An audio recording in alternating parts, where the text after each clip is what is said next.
depois da ascensão de Cristo. Era algo recente ainda, mas não era tão recente. Não era tão recente a ponto de dizer, precisamos registrar rapidamente para que não se perca as informações acerca de Jesus. Na verdade, quando nós vamos ler Lucas, e vamos ler o prólogo do seu evangelho, como também o prólogo do livro de Atos, nós vamos perceber que havia uma abundância de material disponível naquele período a respeito do que Jesus fez e do que Jesus ensinou. Haviam muitos materiais e Lucas pesquisou muitos desses materiais. Bom, os estudiosos acreditam que Marcos foi o primeiro evangelho a ser escrito. Possivelmente não o primeiro livro do Novo Testamento. Talvez tenha sido a primeira epístola aos Tessalonicenses. Mas Marcos certamente foi o primeiro livro em termos de evangelho no Novo Testamento e certamente Mateus e Lucas consultaram o que está registrado no evangelho de Marcos. Quando nós observamos, então, este evangelho, precisamos entender algumas peculiaridades. Primeiro, em relação ao que é um evangelho. Não o que é o evangelho, mas o que é um evangelho, em termos literários. Há uma distinção importante que nós precisamos saber com respeito ao que é um evangelho e o que é o evangelho. O evangelho são as boas novas de salvação. O evangelho é a anunciação de que o Filho de Deus veio, encarnou, morreu, ressuscitou e a sua obra salvadora alcança pecadores. Isso é o evangelho. É o poder de Deus para a salvação de todo aquele que crê, como disse o apóstolo Paulo. Um evangelho é uma obra literária, é um livro. E Marcos foi aquele que inaugurou o gênero evangelho. Que inaugurou o gênero literário evangelho. Alguns vão dizer rapidamente, também apressadamente, que um evangelho é uma biografia. Não é necessariamente isso. Mas podemos dizer que um evangelho é uma biografia teológica de Cristo. O evangelho, ou um evangelho, não tem o objetivo de simplesmente contar coisas corriqueiras, cotidianas da vida de Jesus. Um evangelho não tem o objetivo de contar, por exemplo, se Jesus falou papai e mamãe pela primeira vez, quem foi papai ou mamãe que ele falou. Um evangelho não está preocupado nas coisas que aconteceram com Jesus na infância, por exemplo. Não há menção da infância de Jesus. Então nós vamos perceber que os evangelhos estão mais preocupados a respeito de quando começa a sua missão. É bem verdade que Mateus e Lucas tem uma preocupação a respeito da genealogia. Isso por causa do contexto judaico, em que aqueles livros estavam sendo produzidos e seriam dados, embora Lucas fosse um gentio, né? Mas Marcos, quando olhamos para ele começa em João Batista. Por que Marcos começa desse jeito? E qual é o teor do discurso de Marcos? Alguns vão dizer assim, se você pegar uma Bíblia de estudo, ou se você pegar algum livro introdutório aos evangelhos, muitos desses livros e essas Bíblias de estudo vão dizer que o centro teológico do assunto de Marcos é que Cristo é um servo. Cristo é um servo. Isso está, de fato, no evangelho de Marcos. Mas parece que o centro teológico da mensagem de Marcos é Cristo triunfa sobre todos os seus inimigos. Cristo vence todos os seus inimigos. E o evangelho é aberto exatamente com isso. Nós vamos perceber que Marcos vai mostrando como Cristo vai vencendo todos os inimigos que estão diante dele na sua trajetória até a morte de cruz e a sua ressurreição. Sabendo então do que é o evangelho, o que é um evangelho, nós precisamos considerar aqui outras coisas. Primeiro que Marcos é um dos 4 evangelhos. Então, uma próxima pergunta é, por que 4 evangelhos e não um evangelho?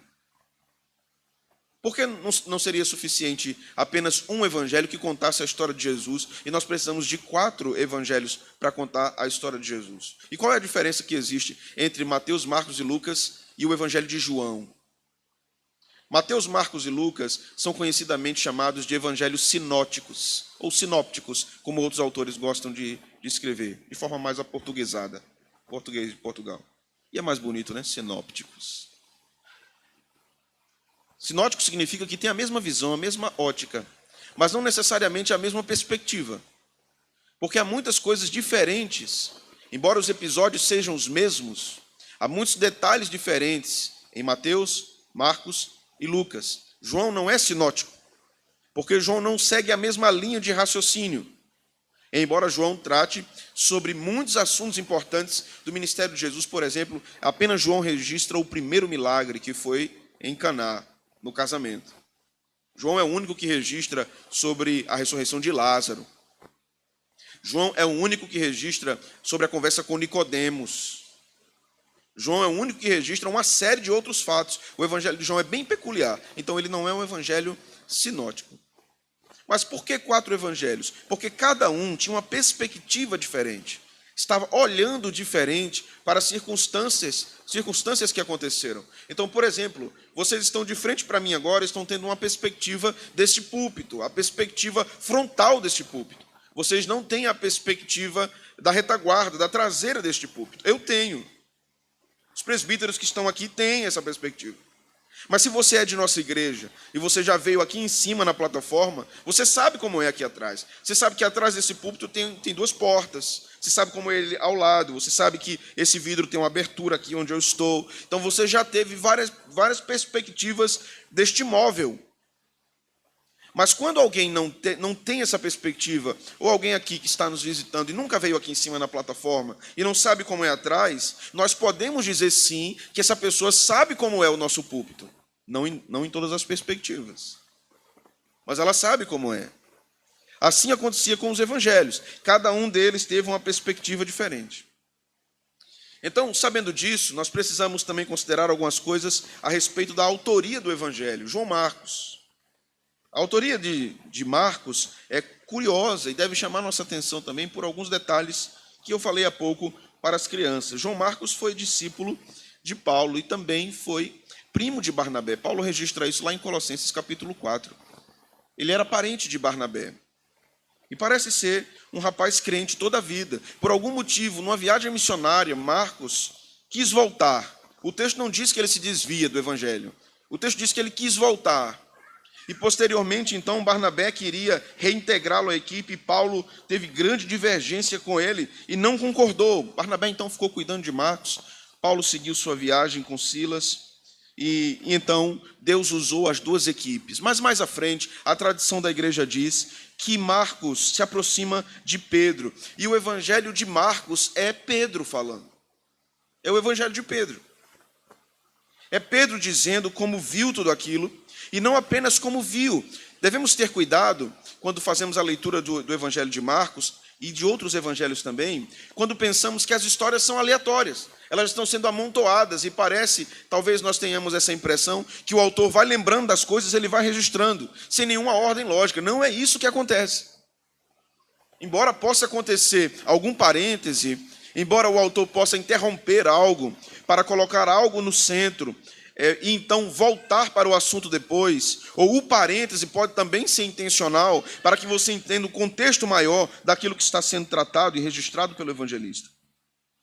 Então Marcos foi esse rapaz que conheceu o evangelho da graça, que foi discípulo de Jesus, que andou com Pedro e que registrou tudo aquilo. Sabendo disso, precisamos chegar então na grande pergunta que está implícita no evangelho de Marcos. A grande pergunta que percorre todo o evangelho de Marcos. Você conhece Jesus? Você sabe quem é Jesus de Nazaré? Essa pergunta é fundamental para os primeiros leitores desse evangelho, deste documento. Muitos deles iam dizer, sim, nós sabemos quem era Jesus. Já fazem algumas décadas. E é inevitável saber quem era Jesus em Jerusalém, em Israel. Todos sabemos quem era Jesus. Então, implicitamente, o evangelho de Marcos torna a perguntar, sabem realmente quem é Jesus? Conhecem mesmo Jesus? Em nossa caminhada, então, irmãos, no evangelho de Marcos, nós vamos escutar indiretamente, diretamente, explicitamente, implicitamente, nosso irmão Marcos ou nosso irmão Pedro nos perguntando durante todo este ano, eu não sei nem quando é que a gente vai terminar essa série, mas eles vão estar nos perguntando sempre, vocês conhecem Jesus? Sabem realmente quem é Ele? Então vamos para o texto. Veja que o evangelho de Marcos começa com uma palavra importante, princípio, arquê, em grego. Arquê. A mesma palavra que João usa no seu evangelho. No princípio era o verbo, e o verbo era Deus, e o verbo estava com Deus. É a mesma ideia que está contida lá em Gênesis capítulo 1, como as crianças falaram. No princípio criou Deus os céus e a terra. Marcos está seguindo no mesmo caminho. Na verdade, esse é o raciocínio de Pedro. A ideia é contar o início da mensagem do evangelho. E como esta mensagem é uma nova criação. É um recomeço. Isso não quer dizer que quando Deus cria e o homem cai, Deus falha, então Deus agora está corrigindo. O evangelho não é uma correção de um erro passado. Não é isso. Não se trata disso. O evangelho não é uma correção de uma tentativa que falhou no passado da parte do Todo-Poderoso, como se ele tivesse perdido o controle e agora está tentando novamente. Aí, assim, por sorte deu certo. Não é isso. O evangelho não se trata disso. O evangelho não deu certo por sorte. O evangelho deu certo porque Deus havia determinado que o caminho da salvação seria esse. Quando nós olhamos então para Gênesis e nós olhamos para Marcos 1, principalmente do verso 1 a 13, que é o prólogo que nós estamos trabalhando hoje, nós vamos perceber as várias conexões que o evangelista faz com o livro do Gênesis, com o livro de Josué, com o que está contido no Antigo Testamento. Embora muitos estudiosos do Novo Testamento digam que Marcos estava se direcionando para gentios, Marcos é profundamente judaico. Sabe por quê? Porque o evangelho é judaico.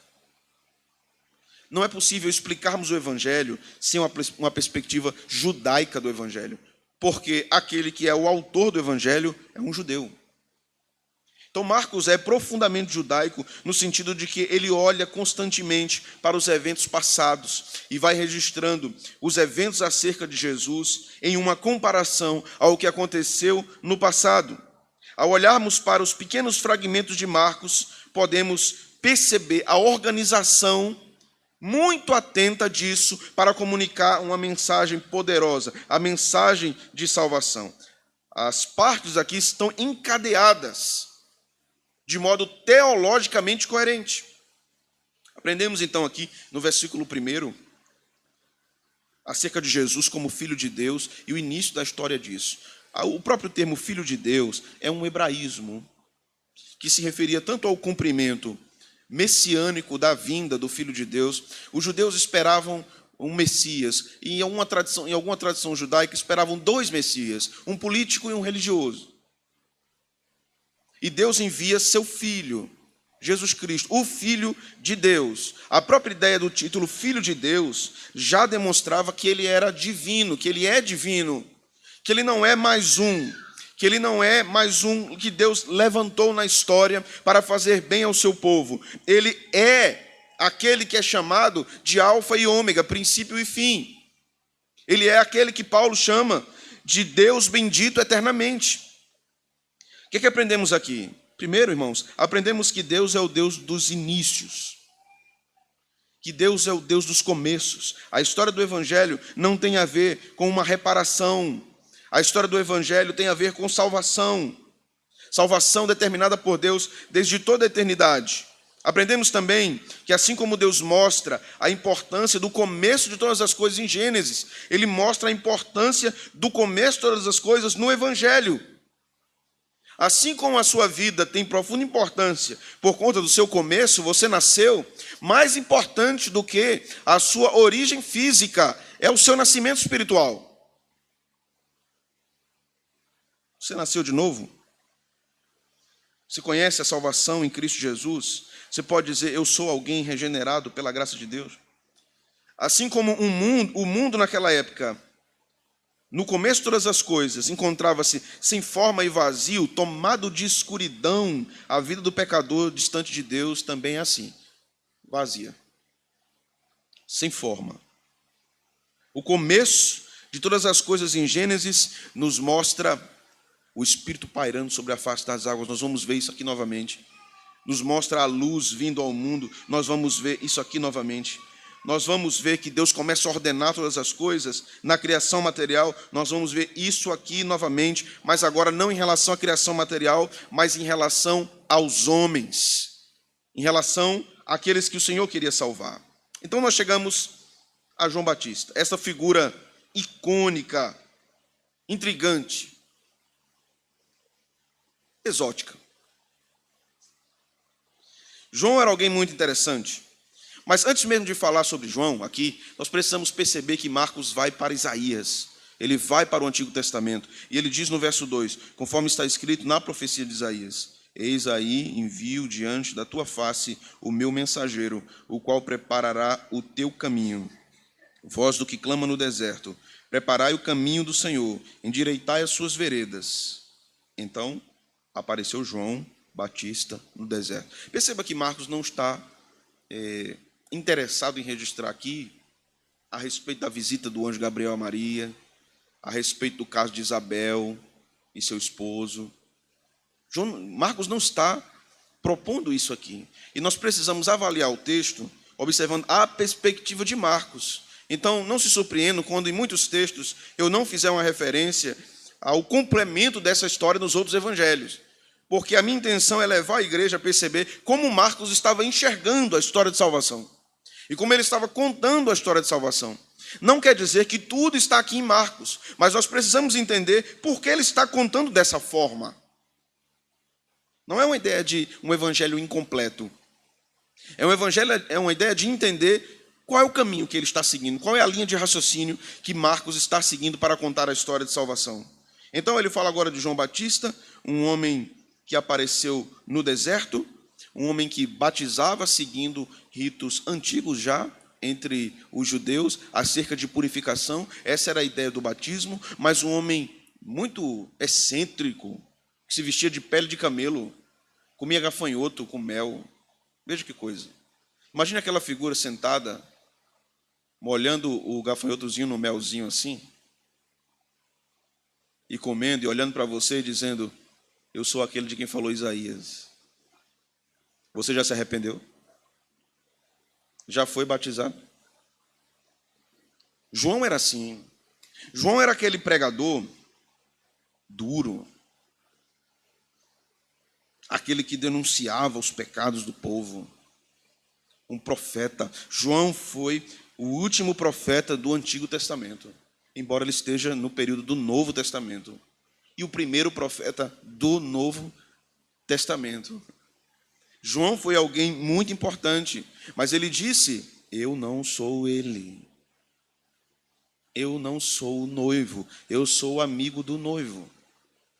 Ele disse aqui, nesse mesmo texto de Marcos: virá um mais poderoso do que eu. João está reconhecendo a importância de Cristo, e João vem para demonstrar, pregar, anunciar a importância de Cristo. Mas ele estava preparando o caminho, como diz o texto, convocando as pessoas ao arrependimento, à remissão de pecados. Aí diz o verso 5, saíam a ter com ele toda a província da Judéia e todos os habitantes de Jerusalém, e confessando os seus pecados eram batizados por ele no rio Jordão. Algumas coisas aqui importantes a respeito do rio Jordão. A primeira coisa é que não tem nada de mágico no Jordão. Então, se você tem o sonho da sua vida de ser batizado no Jordão, tire isso da sua cabeça. Não tem nada de mágico no Jordão. Tem crente que o sonho é: não, eu até queria ser batizado de novo se fosse lá no Rio Jordão. Não tem uma água mágica no Rio Jordão. O Jordão tem outra importância no texto, que eu vou mostrar daqui a pouco. A importância do Jordão é outra aqui. Ele é importante, mas não tem um sentido místico nisso. Um outro ponto importante aqui é que alguns vão asseverar: então, pelo fato de João batizar no Rio Jordão, quer dizer que João mergulhava as pessoas no Rio Jordão. Não necessariamente. O texto vai dizer que João batizava com água. Verso 8, com água. Com água. Então as pessoas podiam entrar até o joelho, até a cintura no Jordão, e João batizá-los por aspersão. Parece que essa era a prática mais comum, e até por causa das fontes. Eu já falei isso aqui para a igreja há alguns anos, né? Que o batismo mais comum no Novo Testamento, as evidências giram em torno de um batismo por aspersão, não do batismo por imersão. Mas isso não é para nós um cavalo de batalha. Mas aqui o fato de João batizar no Jordão não é algo categórico acerca de que o batismo precisa ou deve ser por imersão apenas. Não é isso que o texto está tratando. A importância do Jordão aqui, repito, é outra. E eu vou chegar lá.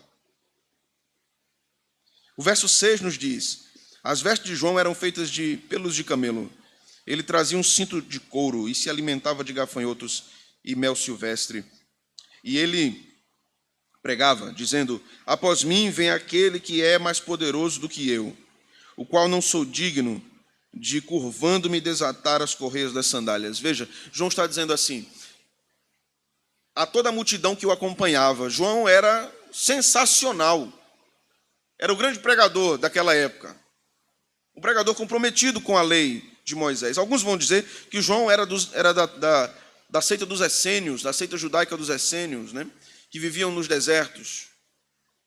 O que importa é que João, através de sua pregação, de sua mensagem direta, objetiva, dura, convocando os judeus ao arrependimento, foi utilizado por Deus e foi o cumprimento do que Isaías havia profetizado. Mas ele diz: vem um mais poderoso, vem um maior, e eu não sou nem como um escravo que se prostra diante do seu senhor com o pé sujo de areia de uma viagem e desata as suas sandálias. Eu não sou digno como um escravo de me dobrar diante dele e desatar a correia das suas sandálias. Ele é muito superior a mim. João está falando de Cristo. Lembrando, João era primo de Jesus. Havia um grau de parentesco ali. Mas o texto continua no verso de número 8. Eu vos tenho batizado com água, ele, porém, vos batizará com o Espírito Santo. Deixe-me esclarecer aqui alguma coisa a respeito do batismo com o Espírito Santo. Em primeiro lugar, não vemos aqui em lugar algum nessa passagem que o batismo com o Espírito Santo é algo diferente da regeneração, algo diferente do que acontece na conversão. Em nenhum lugar nessa passagem e em nenhum outro lugar nos evangelhos observamos que o batismo com o Espírito Santo é uma experiência posterior à salvação. Não, o batismo com o Espírito Santo é uma experiência que ocorre na salvação, na regeneração. Quando alguém é batizado com o Espírito Santo é no momento que aquela pessoa foi salva. O Espírito Santo habita nela, regenera, sela, como Paulo diz lá em Efésios 1. Deus coloca o selo naquele crente. A crença moderna de que o batismo com o Espírito Santo é algo diferente da conversão não se sustenta nos evangelhos. E também não se sustenta em outros lugares das Escrituras. Há alguns outros textos que talvez venham sugerir isso quando são observados através de alguma perspectiva. Mas um dia nós vamos chegar a umas exposições em Atos dos Apóstolos e nós vamos esclarecer essa questão. Mas aqui nós precisamos entender que todo aquele que é batizado com o Espírito Santo é aquele que foi salvo pela graça de Deus. Evidentemente, o Novo Testamento nos mostra a manifestação de dons espirituais, inclusive naquela época o dom de línguas. Isso era algo que vinha depois da salvação. Mas não era a experiência do batismo com o Espírito Santo. Eram dons espirituais dados pelo Espírito Santo. O batismo se refere à regeneração. João está dizendo: virá aquele que vos batizará com o Espírito Santo. Eu só batizo vocês com água. Algumas coisas aqui importantes, então, a respeito desse batismo. O Jordão aqui simboliza uma transição espiritual. O Jordão aqui nos lembra, por exemplo, o que aconteceu com Naamã no rio. O Jordão aqui nos lembra de que antes do povo de Deus entrar na terra prometida, tiveram que atravessar o Jordão. Então o Jordão vai nos falando sobre uma transição espiritual. Não tem nada de místico, poderoso, não, nada disso. Água do Jordão, traz água do Jordão para mim, bota na garrafinha na estante lá no rack, uma garrafinha do Jordão. Não vai fazer nada a garrafinha do Jordão, só vai enfeitar e vai ficar podre. Não há poder na água do Jordão, certo? E é barrenta, né? Chegamos então ao verso de número 9. Vamos chegando aqui ao ponto mais alto do que Marcos está a apresentar a respeito de Jesus, sobre o batismo de Cristo. Algumas coisas aqui também são necessárias para esclarecimento nosso. Veja que o texto diz assim: naqueles dias veio Jesus de Nazaré da Galileia e por João foi batizado no Rio Jordão. Logo, ao sair da água, viu os céus rasgarem-se, os céus abertos, e o Espírito descendo como pomba, não era uma pomba, em forma de pomba. Então foi ouvida uma voz dos céus que dizia: Tu és o meu filho amado, em ti me comprazo, ou em ti tenho felicidade, em ti tenho prazer. Percebamos que João está voltando novamente para a teologia de Gênesis. Aqui nós devemos nos lembrar de que quando Deus cria a massa informe, o Espírito de Deus pairava sobre a face das águas. E a criação começa com esse cenário. As águas, o Espírito pairando sobre as águas e a palavra de Deus dando forma a todas as coisas. A palavra de Deus é o verbo de Deus que João fala em João capítulo 1. O verbo de Deus é Cristo. Aqui nós temos uma história sendo contada por Marcos exatamente nessa perspectiva. Ele está contando um novo Gênesis. Agora espiritual, salvador, redentor. O Espírito vem novamente, o Espírito desce novamente em forma de pomba. A ideia do Espírito sobrevoando a face das águas no abismo em Gênesis remete a uma figura também de uma ave voando sobre a água lá em Gênesis. Nós vimos isso nas exposições de Gênesis. Então aqui nós observamos a cena se repetindo. Deus está recontando a história, mas não apenas recontando com novas cenas. Não é uma paráfrase do que estava ou que tinha acontecido lá em Gênesis. Aqui agora é uma expansão. É aquilo de que Gênesis também contava indiretamente a respeito da vinda de Cristo. Então Jesus no Jordão, recebendo a água do batismo, o Espírito vindo sobre ele, o Pai falando com ele, nós temos uma evidência clara, claríssima, de que o Evangelho de Marcos começa apresentando-nos a Santíssima Trindade, de que o Evangelho é trinitariano, e que ninguém pode conhecer o Evangelho da graça se nega a doutrina da Trindade.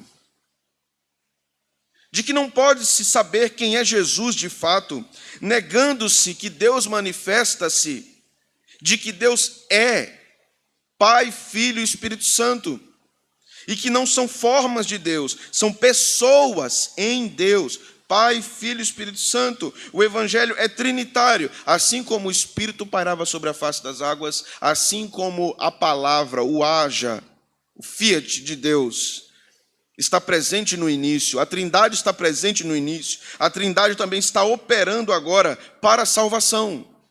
Deus é uno e opera tanto para criar o mundo como para possibilitar a salvação aos homens. Deus trabalha para a salvação de pecadores. Deus trabalhou para a sua salvação. Deus trabalhou para a sua redenção. Então o texto também vai nos falar aqui a respeito desta água vindo sobre Jesus. Ora, se o batismo é algo para um reconhecimento público de arrependimento de pecados, então por que Jesus foi batizado? Se ele não tinha pecado, se ele não era pecador, se o anjo diz a Maria, o ente santo que de ti há de nascer, por que Jesus então recebe batismo? A resposta não é meramente, não, porque ele nos deu o exemplo que a gente tinha que ser batizado. Mas ele não precisava fazer isso para a gente ser batizado. Bastava ele dizer, vocês batizem-se. Não era. Bastava ele ordenar, vocês precisam ser batizados. Porque vocês são pecadores, eu não sou pecador. Então, por que Jesus é batizado? Por que ele então recebe isso? Observemos um texto importante lá em Mateus capítulo 3. Eu queria que vocês fossem comigo lá, só para nós explicarmos esse ponto. É uma passagem paralela que trata sobre o batismo de Jesus.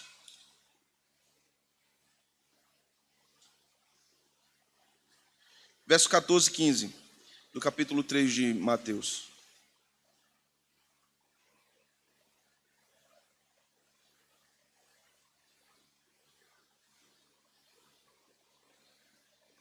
Ele, porém, o dissuadia, dizendo, eu é que preciso ser batizado por ti, e tu vens a mim?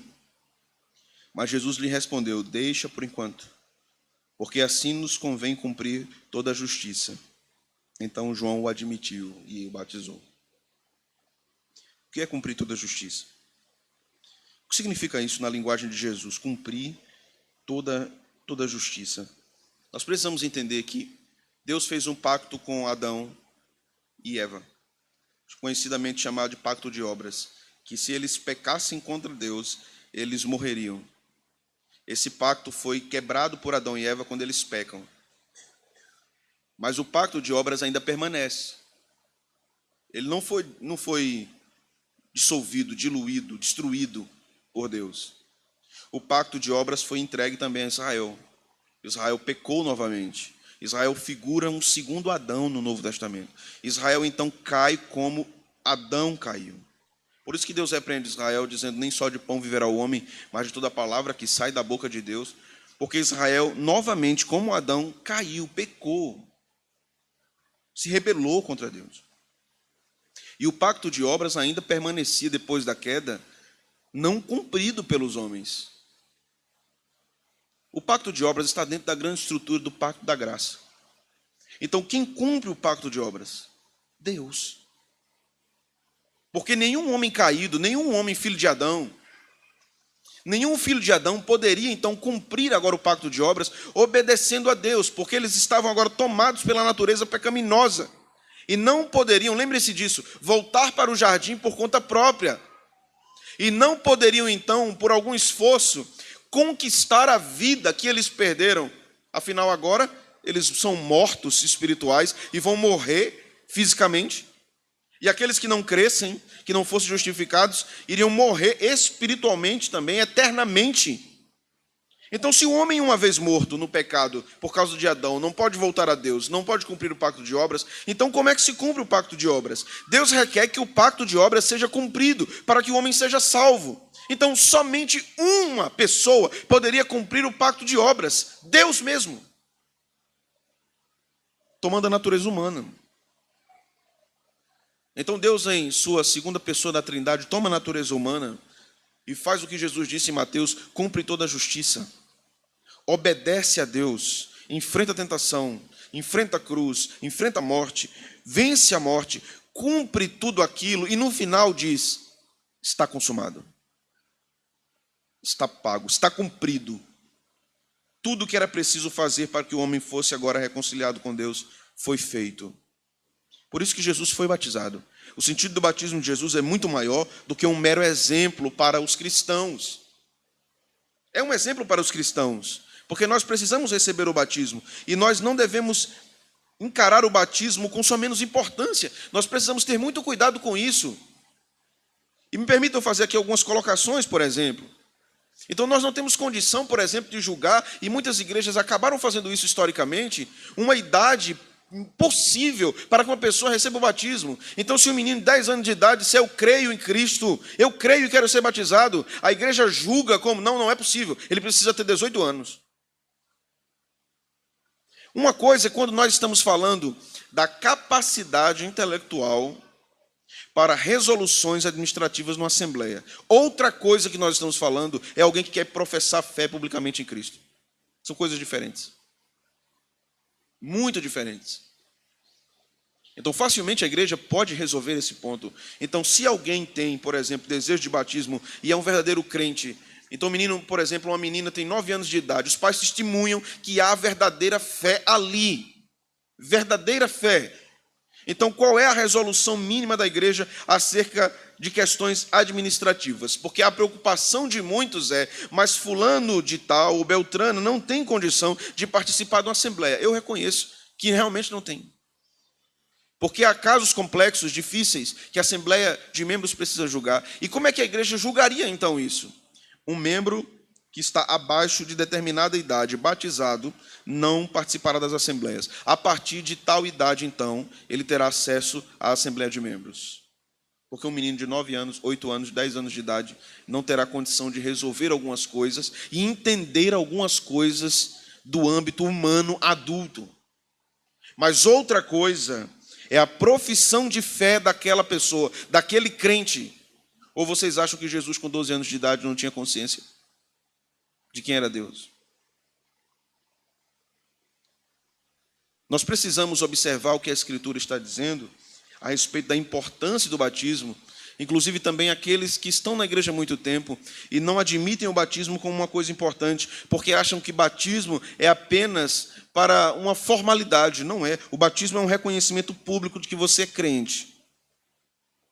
De que você é crente. O reconhecimento público não é você levantar a mãozinha e receber uma oração de 3 minutos e repetir após mim palavras mágicas de salvação para o seu nome ser escrito no livro da vida. Isso não é salvação. Isso não é salvação. O batismo é essa profissão de fé pública perante a congregação, perante o mundo, perante Deus, perante a igreja. O batismo de Jesus nos ensina também sobre nossa substituição. Cristo tomou o nosso lugar e cumpriu toda a justiça.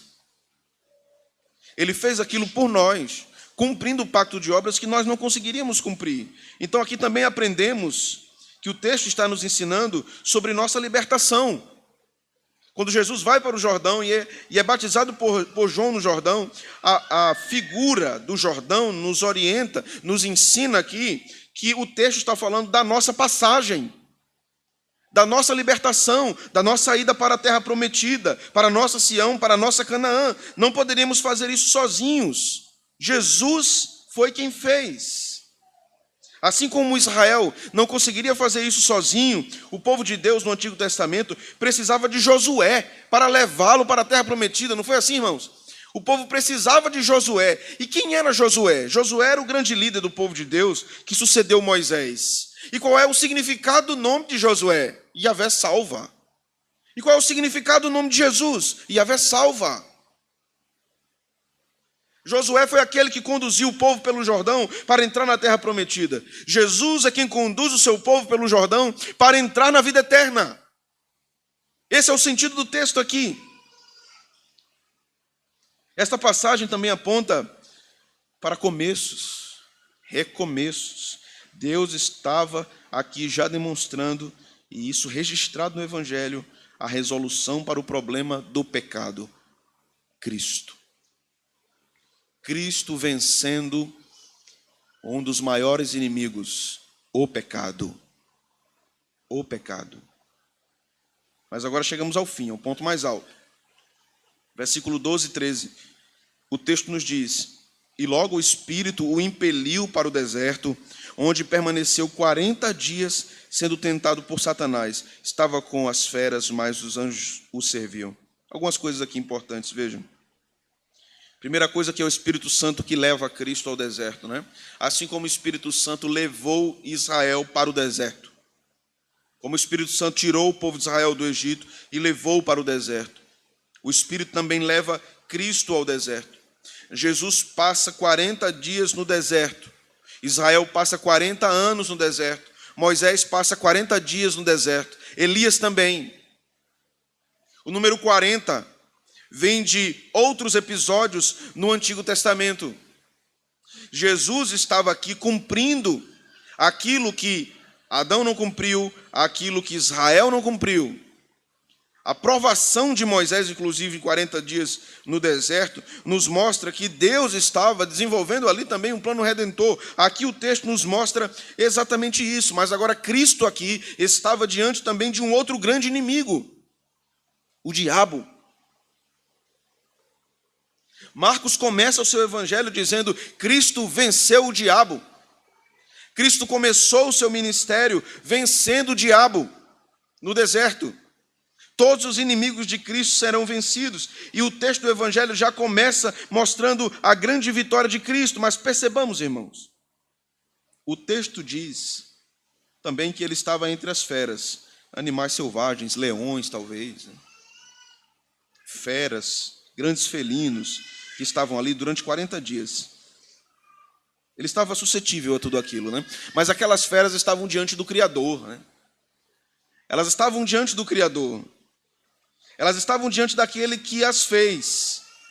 Esses dois versículos nos mostram que maior perigo do que as feras era Satanás.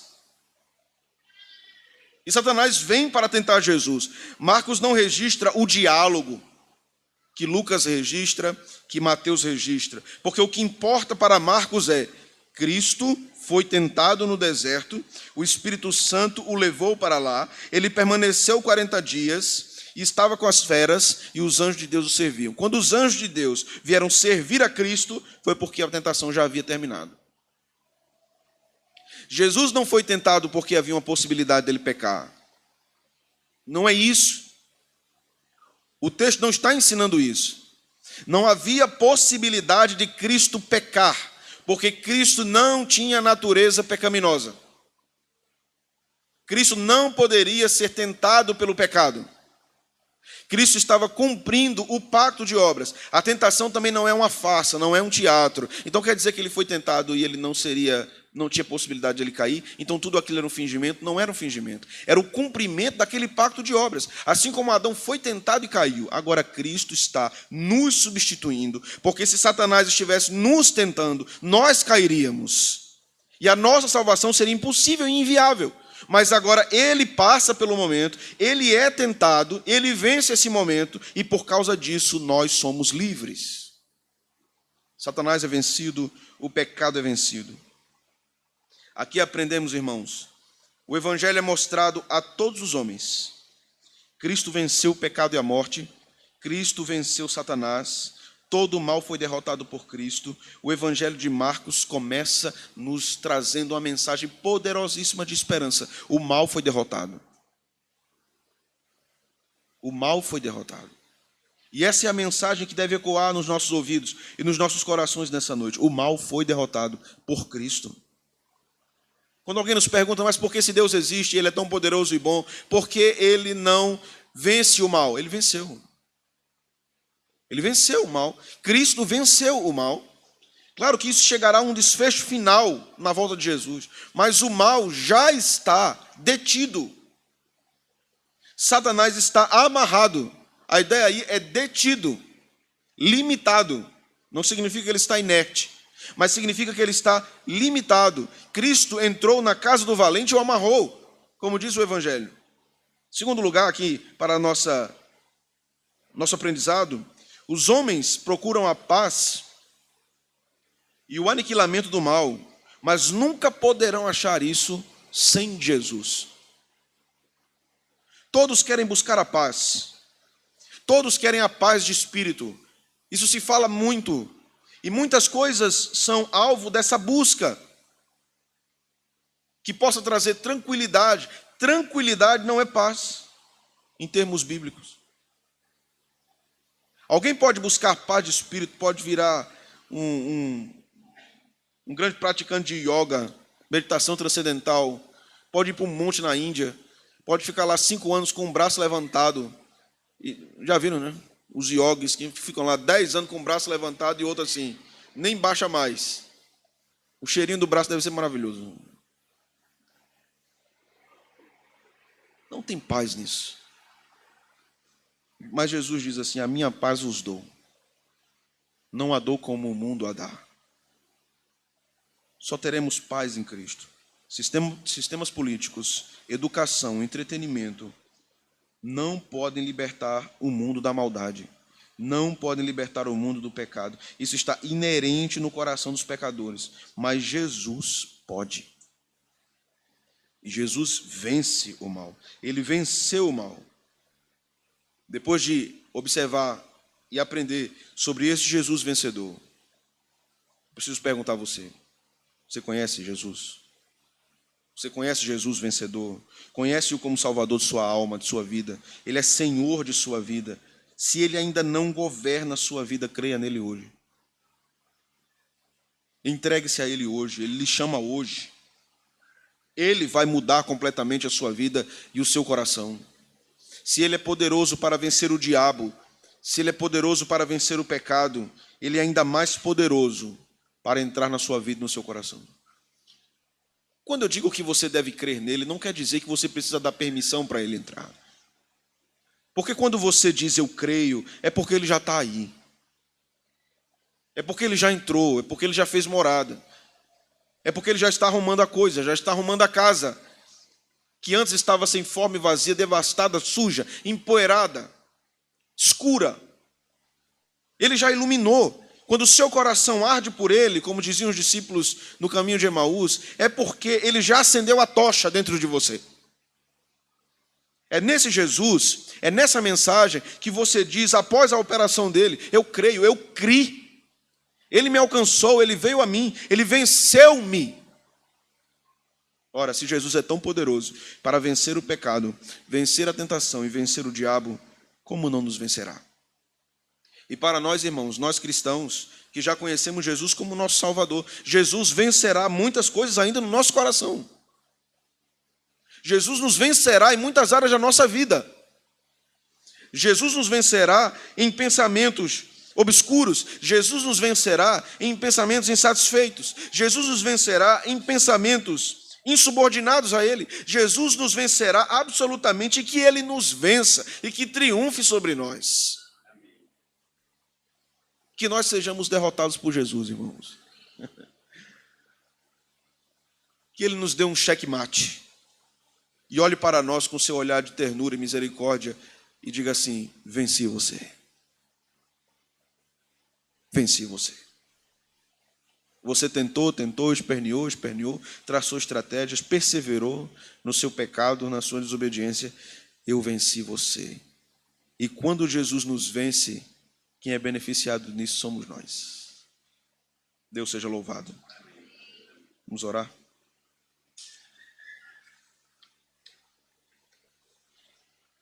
Senhor, obrigado. Obrigado pela tua palavra que nos confronta, que nos instrui, que nos edifica. Tu és grande vencedor, que triunfa sobre todos os teus inimigos. Nós te louvamos, Senhor. Te louvamos pela tua bondade salvadora. Te louvamos pela tua palavra, pela redenção, pela mensagem do Evangelho, pela objetividade do Evangelho, pela sabedoria do Evangelho. Edifica o teu povo, Senhor, e que essa mensagem, que este sermão nutra o teu povo durante toda esta semana, e que o Espírito do Senhor traga a memória do teu povo, os ensinamentos, as aplicações, mesmo aquelas que eu não fiz no sermão. E que o Senhor aprimore esse sermão nos nossos corações e nas nossas vidas. Eu oro, Senhor, por esta igreja, oro por nossos irmãos que estão enfermos, que o Senhor tenha misericórdia deles. O Senhor estenda as tuas mãos sobre Raniel, sobre Renata. Que o Senhor restaure a saúde deles. Que o Senhor os restabeleça. Que o Senhor nos guarde nesse período chuvoso que está prestes a iniciar-se. Esse é um período de muitas enfermidades, de muitas viroses. Que o Senhor nos poupe misericordiosamente, se essa é a tua vontade. Nós queremos te agradecer pelas bênçãos vindas sobre nós. Nós queremos te agradecer porque a tua boa mão tem nos sustentado. Queremos te pedir também pelas gestantes da igreja, que o Senhor as abençoe, que o Senhor tranquilize seus corações, que o Senhor as anime, que elas se alegrem com os seus bebezinhos. Te agradecemos pela vida gerada pelo Senhor no ventre da nossa irmã Raabe, mais uma criança, mais um filho da aliança que vem para o nosso meio. Que o Senhor abençoe Jairo, abençoe Raabe, abençoe as crianças. Que o Senhor os fortaleça e alegre seu coração com essa grande bênção. Te pedimos, Senhor, por nossas vidas como igreja, que cresçamos na graça e no conhecimento de Deus. Te pedimos pelos oficiais, te pedimos pelos missionários que estão nos nossos campos, os obreiros que estão pregando o Evangelho nesse momento nas nossas congregações. Que o Senhor os fortaleça, que o Senhor os use poderosamente, que o Senhor abençoe suas famílias, que o Senhor os encoraje. Te pedimos pelo nosso seminário que haja avanço, Senhor, e que a tua obra avance, que nós tenhamos portas abertas para fazer isso. Obrigado porque o Senhor tem aberto-nos muitas portas. Que o Senhor nos permita avançar ainda mais. Te pedimos, Senhor, por nossa cidade. Te pedimos pela economia de nossa cidade, pela empregabilidade. Te pedimos, Senhor, pela paz, pela segurança. Que o Senhor nos permita a cada dia vivermos de modo mais seguro em Caruaru. Que o Senhor use os governantes para gerirem essa cidade com competência, com responsabilidade e para o bem do povo. Te pedimos, Senhor, por nosso Estado, por nossa nação, que o Senhor tenha misericórdia de nós, que haja avanços na nossa nação. Nós te pedimos, te oramos isso no nome de Cristo. Amém e amém. Fiquemos de pé, irmãos, vamos